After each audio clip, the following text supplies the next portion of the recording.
আপনারা দেখছেন update Bangla news. শুরুতেই আজকের সংবাদ শিরোনাম। বুধবার মহারাষ্ট্র ঝাড়খণ্ডে বিধানসভা ভোট, সন্ধ্যায় বুথ ফেরত সমীক্ষার ফল নজরে কোন কোন প্রার্থী।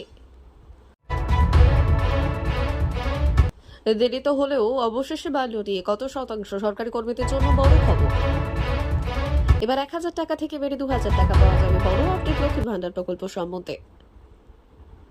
তৃণমূলকে 540 কোটি চাঁদা, লটারি দুর্নীতিতে এই এজেন্সি থেকে বিপুল টাকা উদ্ধার ইডির। আদিবাসী উন্নয়নে বড় পদক্ষেপ, 4 মন্ত্রীকে গুরু দায়িত্ব দিলেন মমতা। শ্যাম যদি খুন হন, অর্জুন দায়ী, পার্থের বিহারের মন্তব্য শুনে সিংহ জবাব, আমাকে দরকার লাগবে না। আগামী 48 ঘন্টায় কনকনিয়ে ঠান্ডার সঙ্গে ঝমঝমিয়ে বৃষ্টি, আইএমডির চরম সতর্কতা। আসছি বিস্তারিত খবরে। রাত পোহালে বিধানসভা নির্বাচন মহারাষ্ট্রের। এক দফাতেই ভোট হবে দেশের দ্বিতীয় বৃহত্তম রাজ্যের 288টি বিধানসভা কেন্দ্রে। বুধবার একই সঙ্গে দ্বিতীয় তথা শেষ দফার ভোট হবে বাংলার পড়শি রাজ্য ঝাড়খণ্ডের 81টির মধ্যে 38টি বিধানসভা আসনে। সন্ধ্যায় জানা যাবে দুই রাজ্যের বুথ ফেরত সমীক্ষার ফল। যদিও ভারতীয় গণতন্ত্রের ইতিহাস বলছে অনেক সময়ই এমন সমীক্ষার সঙ্গে প্রকৃত ফল মেলে না, যার সাম্প্রতিকতম উদাহরণ গত মাসে হরিয়ানার বিধানসভা ভোট। মহারাষ্ট্র বিধানসভা নির্বাচনে মোট ভোটারের সংখ্যা 9,70,00,000-এরও বেশি। তারা 4,136 জন প্রার্থীর জয় জয়কার নির্ধারণ করবেন। ভোট গণনা হবে 23শে নভেম্বর। মূল লড়াই বিজেপি, শিবসেনা, এনসিপির জোট মহাজোট এবং কংগ্রেস, শিবসেনা, এনসিপির মহাবিকাশ আঘাটির মধ্যে। এছাড়া ভোটের ময়দানে রয়েছে রাজ ঠাকরের মহারাষ্ট্র নবনির্মাণ সেনা, বাবা সাহেব আম্বেদকরের পুত্র তথা প্রাক্তন সাংসদ প্রকাশ আম্বেদকরের বঞ্চিত বহুজন আঘাড়ি। ক্ষমতাসীন জোটের গুরুত্বপূর্ণ প্রার্থীদের মধ্যে রয়েছেন মুখ্যমন্ত্রী তথা শিবসেনা প্রধান একনাথ শিন্ডে, দুই উপমুখ্যমন্ত্রী এনসিপির অজিত পাওয়ার এবং বিজেপির দেবেন্দ্র ফডনবিস। বিরোধী জোটের উল্লেখযোগ্যদের মধ্যে শিবসেনা প্রধান উদ্ধব ঠাকরের পুত্র আদিত্য, প্রদেশ কংগ্রেস সভাপতি নানা পাটোল এবং শরদ পাওয়ারের নেতৃত্বাধীন এনসিপি পরিষদীয় দলনেতা জিতেন্দ্র আওয়ার। খিলাফ সরকারি কর্মীদের। বেশ কিছুদিন আগে ডিএ বৃদ্ধি করেছে কেন্দ্র সরকার। কেন্দ্রের পর থেকে পথে হেঁটে একের পর এক রাজ্যে ডিএ বৃদ্ধি করছে। এবার উত্তর ভারতের কেন্দ্রশাসিত অঞ্চল লাদাখের সরকারি কর্মীদের জন্য ডিএ বৃদ্ধি করা হলো। দীর্ঘ অপেক্ষার পর মহার্ঘ ভাতা বাড়ানোয় খুশি সকলে। রিপোর্ট অনুযায়ী লাদাখের সরকারি কর্মীদেরও ডিএ বৃদ্ধি কার্যকর হবে 1 জুলাই থেকে। অর্থাৎ কেন্দ্রীয় সরকারি কর্মীদের মতোই তাদেরও ডিএ জুলাই হবে থেকে কার্যকর। সরকারি তরফে জানানো হয়েছে আগামী মাসের বেতনের সঙ্গে বর্ধিত হারে ডিএ মিলবে। পাশাপাশি জুলাই থেকে অক্টোবর মাসের বকেয়া ডিএ পাবেন তারা। জানিয়ে রাখি, লাদাখে 3% মতো ডিএ বেড়েছে। সম্প্রতি 3% ডিএ বেড়েছে তাদের। এতদিন 50% ডিএ পাচ্ছিলেন লাদাখের কর্মীরা, এবারে তা বেড়ে হলো 53%। উল্লেখ্য, কেন্দ্রীয় সরকারি কর্মীদেরও সম্প্রতি ডিএ বেড়ে হয়েছে 53%। অর্থাৎ কেন্দ্রের সমহারে এবার ডিএ পাবেন লাদাখের কর্মচারীরা। এদিকে শোনা যাচ্ছে জানুয়ারিতে ফের একবার ডিএ বৃদ্ধি করবে কেন্দ্র সরকার। এমনিতেই বছরে 2বার নিয়ম করে ডিএ বৃদ্ধি করে কেন্দ্র। তাহলে আগামী বছরের শুরুতে ফের কেন্দ্রে ডিএ বৃদ্ধি করলে সেই সময় লাদাখের সরকারি কর্মীদেরও ফের ডিএ বাড়তে পারে বলে মনে করা হচ্ছে। কেন্দ্র এবং একাধিক রাজ্য ডিএ বৃদ্ধি করলে এখনও মহার্ঘ ভাতার দাবিতে আন্দোলন চালাচ্ছে বাংলার সরকারি কর্মীরা। 2024-এও মাত্র 14% হারে ডিএ পাচ্ছেন এই রাজ্যের সরকারি কর্মীরা। বকেয়া ডিএর দাবিতে আদালতে চলছে মামলা, তবে সেই মামলা জট খুলবে তাও জানা নেই কারো।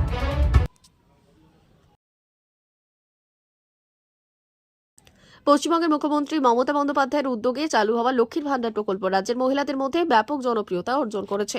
2021 সালে শুরু হওয়া এই প্রকল্পের আওতায় মহিলাদের মাসে ভাতা দেওয়ার ব্যবস্থা রয়েছে। লক্ষ্মীর ভান্ডার প্রকল্পের লক্ষ্য হল মহিলাদের স্বনির্ভরতা বৃদ্ধি এবং তাদের আর্থিক সচ্ছলতা নিশ্চিত করা। রাজ্যের অধিকাংশ মহিলা এই প্রকল্পের সুবিধা গ্রহণ করতে ইচ্ছুক, যা ভোট ব্যাংকে তৃণমূলের জন্য একটি গুরুত্বপূর্ণ উপাদান হিসেবে কাজ করছে। বিশেষজ্ঞরা মনে করেন আগামী নির্বাচনের আগে এই ভাতা 1500 টাকা থেকে 2000 টাকা পর্যন্ত বাড়ানোর সম্ভাবনা রয়েছে। তবে সরকারের পক্ষ থেকে এখনো পর্যন্ত এই বিষয়ে কোনো আনুষ্ঠানিক ঘোষণা হয়নি। এই প্রকল্পে আবেদন করার জন্য কিছু নির্দিষ্ট শর্ত রয়েছে। আবেদনকারীকে পশ্চিমবঙ্গের স্থায়ী বাসিন্দা হতে হবে এবং তার পরিবারের নাম স্বাস্থ্য সাথী প্রকল্পের আওতায় থাকতে হবে। আবেদনকারী নিকে দুয়ারে সরকার ক্যাম্পে উপস্থিত হয়ে ফ্রি আবেদনপত্র পূরণ করতে হবে, যার সাথে দিতে হবে স্বাস্থ্য সাথী কার্ডের জেরক্স, আধার কার্ড এবং রঙিন পাসপোর্ট সাইজের ছবি। তাছাড়া আবেদনকারী যদি তপশিলি জাতি বা উপজাতি সম্প্রদায়ের হন, তবে তাদের সেই সার্টিফিকেটও প্রদান করতে হবে। আবেদনকারীকে এই ব্যাপারে একটি চিঠি লিখে দিতে হবে যে তিনি কোনো সরকারি চাকরি বা পেনশন পাচ্ছেন না এবং তার দেওয়া সব তথ্য সঠিক। সরকারি কর্মকর্তারা তথ্য যাচাই করে অনুমোদন হলে প্রকল্পের টাকা সরাসরি আবেদনকারীর ব্যাংক অ্যাকাউন্টে জমা হবে।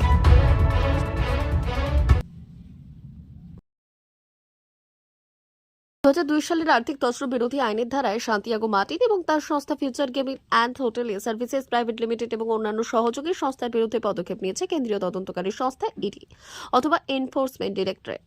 অভিযোগ উঠেছিল যে সান্তিয়াগো মার্টিন ও তার সংস্থা টিকিট বিক্রি করে লটারির প্রকৃত নম্বর গোপন রেখে অন্য সিরিয়ালের নম্বর দিয়ে প্রভাবশালীদের টাকা পাইয়ে দেওয়া হচ্ছে, যার ফলে কোটি কোটি টাকা কারচুপি হয়। আর তারই তদন্তে নেমে উঠে এলো বিস্ফোরিত তথ্য। হিন্দুস্তান টাইমসের খবর।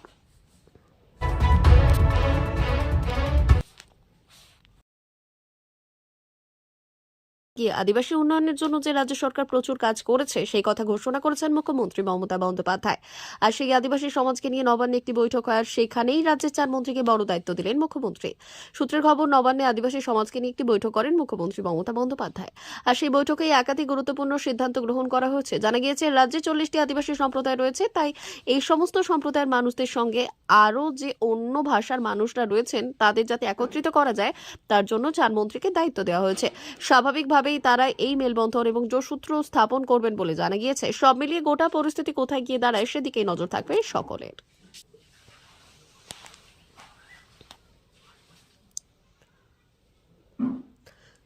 ভবানী ভবনে সিআইডি তাকে জিজ্ঞাসাবাদের সময় রাশিয়ান রাসায়নিক প্রয়োগ করে থাকতে পারে এমন আশঙ্কা প্রকাশ করে দিন কয়েক আগেই বাংলার রাজনীতিতে শোরগোল ফেলে দিয়েছিলেন ব্যারাকপুরের প্রাক্তন সাংসদ তথা বিজেপি নেতা অর্জুন সিং।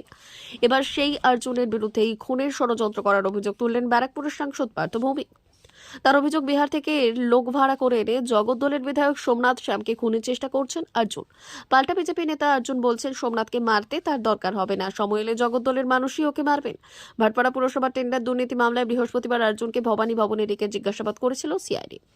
ভবানী ভবন থেকে বেরিয়ে অর্জুন অভিযোগ করেছিলেন সিআইডি তদন্তের নামে ডেকে রাসায়নিক স্প্রে করে দেয়, তাতে 2-3 মাস পর মাল্টি অর্গান ফেলিওর হয়ে কেউ মারা যেতে পারেন। কলকাতার বাইপাসের ধারের এক হাসপাতালে A to Z সব টেস্টও করান। বিজেপি নেতাদের দাবি শুধু একা অর্জুনকে নয়, বিরোধী দলনেতা শুভেন্দু অধিকারীকেও খুন করার ষড়যন্ত্র করা হচ্ছে। আর সেই অভিযোগের মাঝেই এবার পাল্টা অভিযোগ তুললেন পার্থ। মঙ্গলবার মৃত ব্যারাকপুর পুরসভার ভাইস চেয়ারম্যানের পরিবারের সঙ্গে দেখা করে এসে তৃণমূল সাংসদ অভিযোগ করলেন, আমার কাছে খবর আছে সোমবার শ্যামকে মারার জন্য বিহার থেকে একটা বড় গ্রুপ ভাড়া করা হয়েছে। তিনি সরাসরি অর্জুনের দিকেই আঙুল তুললেন। পার্থের কথায় অর্জুন সিং খুন করতে চান সোমনাথকে। এই ব্যাপারে ব্যারাকপুর পুলিশ কমিশনারের সঙ্গে তিনি যোগাযোগ করেছেন বলে জানিয়েছেন পার্থ। ব্যারাকপুরের প্রাক্তন সাংসদ অর্জুন বলেছেন, তৃণমূল যেখানে লোকসভায় হেরেছে সেখানে চেয়ারম্যান বদল করবে। গত লোকসভায় ভাটপাড়া পুরো এলাকায় তৃণমূল হেরেছিল, কিন্তু সোমনাথ শ্যাম তার মাকে পুরসভা চেয়ারম্যান রেখে দিতে চান, আর সেই জন্যই পার্থ ভৌমিককে দিয়ে এইসব বলাচ্ছেন। পাশাপাশি অর্জুনের এই প্রশ্ন, ওদের কাছে এত খবর আছে তাহলে পুলিশকে জানাচ্ছে না কেন, এফআইআর করছে না কেন? বছর 4 আগে ব্যারাকপুরের নেতা অর্জুনের ঘনিষ্ঠ মানিক শুক্ল খুনে উঠে এসেছিল বিহার যোগের কথা। অভিযোগ, বিহারের জেলে বসেই নাকি সুবোধ সিংহ নামে এক ব্যক্তি মানিককে খুনের চক্র কষেছিলেন, আর তারপরই বারবার ব্যারাকপুর শিল্পাঞ্চলে নানা অশান্তির ঘটনার সঙ্গে জড়িয়েছে বিহারের নাম। কখনো অর্জুনের সঙ্গে অভিযোগ উঠেছে, তো কখনো বিভিন্ন অভিযোগ পেয়েছে বিহার থেকে শুটার ভাড়া করে এই হামলার ছক হয়েছিল। শুধু তাই নয়, পড়শি রাজ্য থেকেও আনা হয়েছিল অস্ত্র। বাংলার রাজনীতিতে অর্জুন সোমনাথের দ্বন্দ্বের কথা অজানা নয় কারোরই। অর্জুন যখন তৃণমূলে ছিলেন তখনই দুই নেতার গোষ্ঠী দ্বন্দ্বে বারবার উত্তপ্ত হয়ে উঠেছে ব্যারাকপুর। এবার সেই শিল্পাঞ্চলে লড়াই শুরু রাশিয়ার রাসায়নিক বনাম বিহার।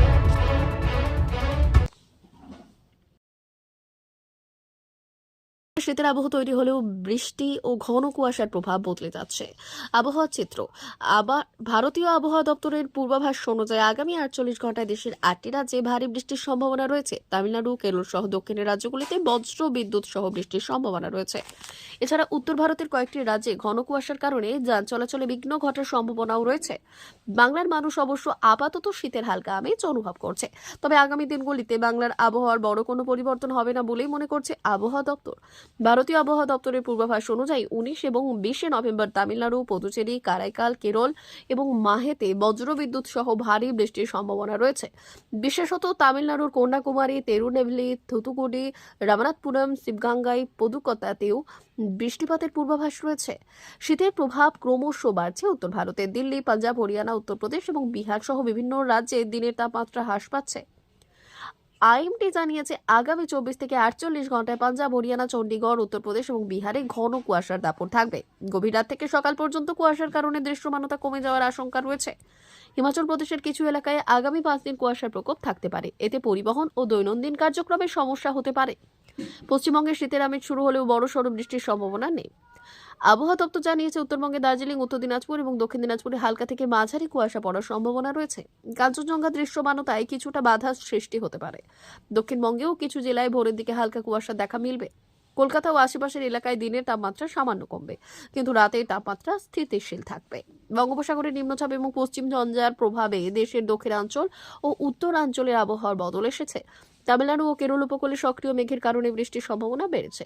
অন্যদিকে উত্তরের রাজ্যগুলিতে শীতকালীন কুয়াশার দাপট দেখা যাচ্ছে। আগামী 48 ঘন্টা দেশের আবহাওয়া চিত্র অনেকটাই পাল্টে যাবে। দক্ষিণ ভারতে বৃষ্টি এবং উত্তর ভারতে কুয়াশা এবং পূর্ব ভারতের শীতের আমেজ, এভাবেই চলবে আবহাওয়ার মেজাজ। বাংলার আবহাওয়া আপাতত স্থিতিশীল থাকলেও কুয়াশার কারণে ভোরের দিকে সামান্য দৃশ্যমানতা কমতে পারে। তবে দিনের বেলা আকাশ পরিষ্কার থাকবে এবং শীতের মিষ্টি হাওয়া উপভোগ করতে পারবেন বাংলার মানুষজন।